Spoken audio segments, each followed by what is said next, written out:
Assalamualaikum grade 8 and welcome back. So I'm Sabah, your science teacher और हम कर रहे हैं आपकी टेक्स्ट बुक का chapter number 3 based on reactions of metals. उसमें आज हमने जो करना है that is simply addressing test yourself वाली जो एक्सरसाइज है आपकी बुक के पेज नंबर 41 में. Will talk about that. So let's go and get to it. So in the past couple of lectures हमने बात की है करोजन के बारे में. We've discussed ये corrosion होती क्या है. That is basically the decaying or damage of metals because of chemical reactions with substances. जब हमने corrosion का मतलब समझा उसके बाद हमने डिस्कस किया कि उसको प्रिवेंट किस तरह से करें. ऑब्वियसली हम नहीं चाहते कि हमारे जो मेटल्स यूज हुए हुए हैं वो corrode करें, वो डैमेज हों. तो उनका जो प्रिवेंशन है उसके ऊपर पर हमने काफी देर बात की. We talked about how we can use less reactive metals, कि हम कम reactive metals का सहारा लेके अपने जो मेन मेटल्स हैं उनको सेव कर सकते हैं, प्रोटेक्ट कर सकते हैं corrosion से. बट आफ्टर दैट हमने ये बात की कि क्योंकि लेस reactive metals वाला जो तरीका है वो बहुत ज्यादा feasible नहीं है अपनी कॉस्ट की वजह से, एक्सपेंसेस की वजह से, एंड समटाइम्स क्योंकि वो कम reactive metals बहुत सॉफ्ट होते हैं. इस वजह से another way is what? Another way is using alloys.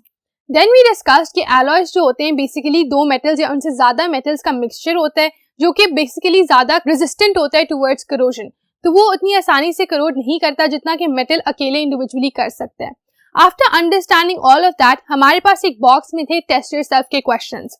तो आई नेवर स्किप दोज. मैं चाहती हूँ कि हमेशा जब हम कोई टॉपिक पढ़ें हम उसके क्वेश्चंस को आंसर करें, and that is what this lecture is about. तो आपके पेज नंबर 41 पे जो टेस्ट योरसेल्फ का बॉक्स आपको दिया हुआ है उसके अंदर जो क्वेश्चंस हैं आए हम मिलके उनको हल करें. अब सबसे पहले question number 1, What is an alloy? तो alloy होता क्या है? Very simple, very to the point. alloy को define करें. alloy क्या होता है? कोई से दो मेटल्स का मिक्सचर या दो से ज्यादा मेटल्स का मिक्सचर जो है उसको हम alloy का नाम देते हैं. और ये जो है काफी ज्यादा हमारे इस्तेमाल में है. There are different types of alloys.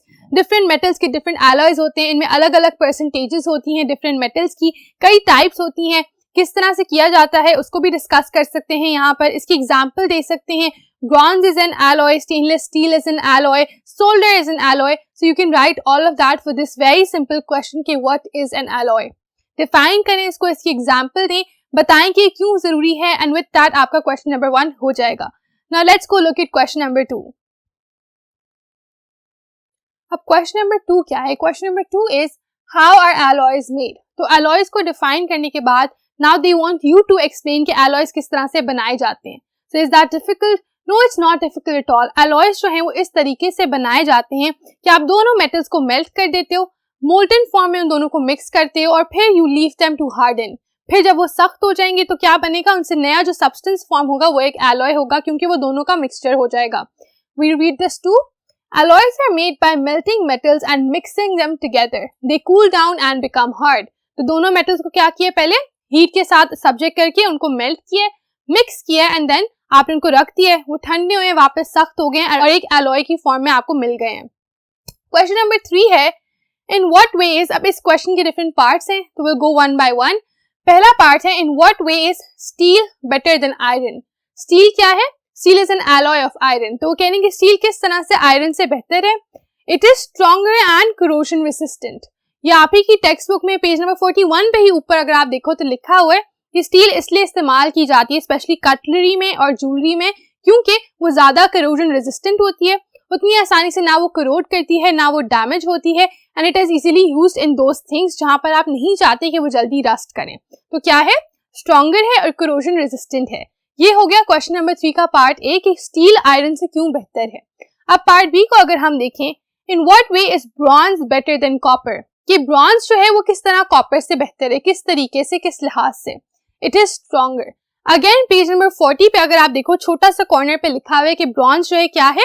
दोनों का एलॉय है, copper and tin. And then it's also telling you कि ब्रॉन्ज जो है वो स्ट्रॉन्गर होता है कॉपर से. तो अकेला कॉपर या अकेला टिन उतना स्ट्रॉन्ग एक कंपाउंड नहीं बना सकते जितना ब्रॉन्ज जो खुद है वो उतना स्ट्रॉन्ग है. ठीक है, जब आप उसको यूज करते हो ना वो आसानी से करोड करता है ना वो आसानी से डैमेज होता है और वो बहुत स्ट्रॉन्ग, बहुत सॉलिड सब्सटेंसेस में ट्रांसलेट करता है. इसलिए फिर हम इससे क्या बना लेते हैं? We use it to make coins, we use it to make statues. That is for part B. Part C देखते हैं.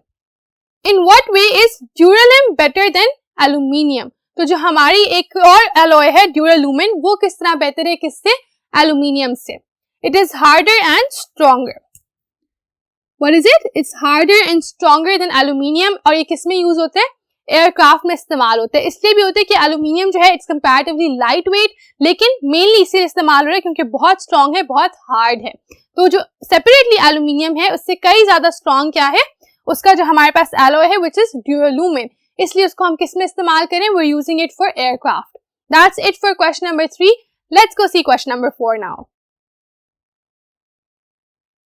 तो क्वेश्चन नंबर 4 क्या है, पेज नंबर 41 पे ही जो टेक्स्ट योरसेल्फ का आपका पास बॉक्स है उसके अंदर लिखा हुआ है question number 4, why is part a Monel good for ship building. तो जो मुनेल आपके पास एक एलॉय है वो शिप बिल्डिंग के लिए क्यों अच्छा है. मुनेल किन चीजों का एलॉय है, इट्स मेड ऑफ कॉपर, ठीक है, और उसके अंदर बेसिकली ये कैरेक्टरिस्टिक है कि वो बहुत जल्दी क्या नहीं करता, वो बहुत जल्दी वाटर से इफेक्ट नहीं होता. It is unaffected by sea water, and because it is unaffected by sea water, इसी वजह से इसको इस्तेमाल किया जाता है शिप बिल्डिंग के अंदर. It is unaffected by sea water, right, that's the answer. Monel is used in ship building because it is unaffected by sea water.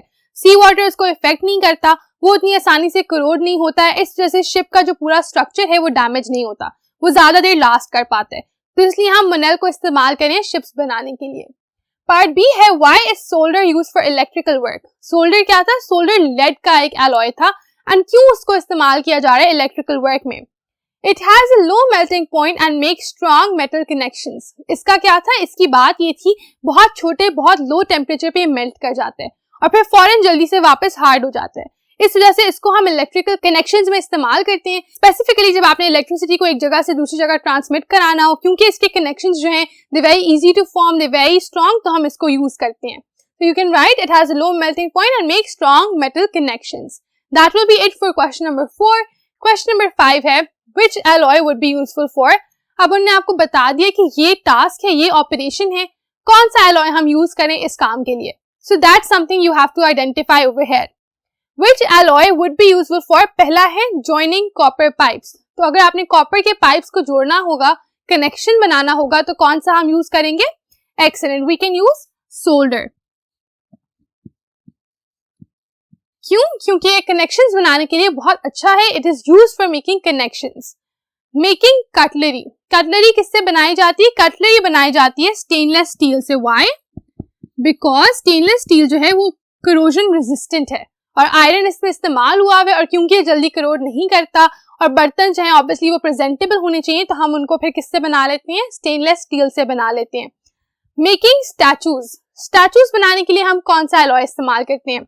On page number 40 at the bottom you can see कि bronze जो है copper का alloy वो इस्तेमाल होता है for making statues. क्यों? क्योंकि वो बहुत स्ट्रॉन्ग है, it longs a long while, वो इतनी जल्दी रस्ट नहीं करता, इस वजह से उसको स्टैचूज और कॉइन्स वगैरह बनाने के लिए यूज किया जाता है.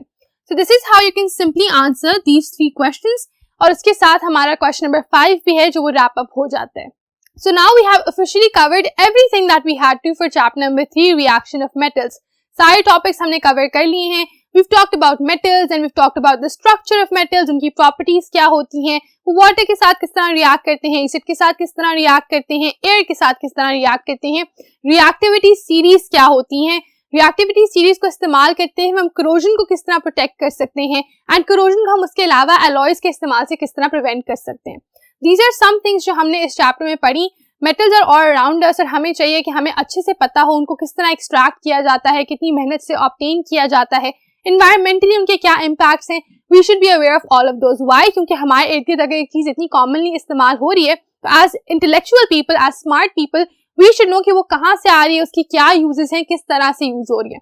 So even if you are not a fan of science, इस तरह की नॉलेज है वो आपके पास हमेशा होनी चाहिए ताकि आप उसको हमेशा यूज कर सकें और अपनी डेली लाइफ में उसको इस्तेमाल कर सकें.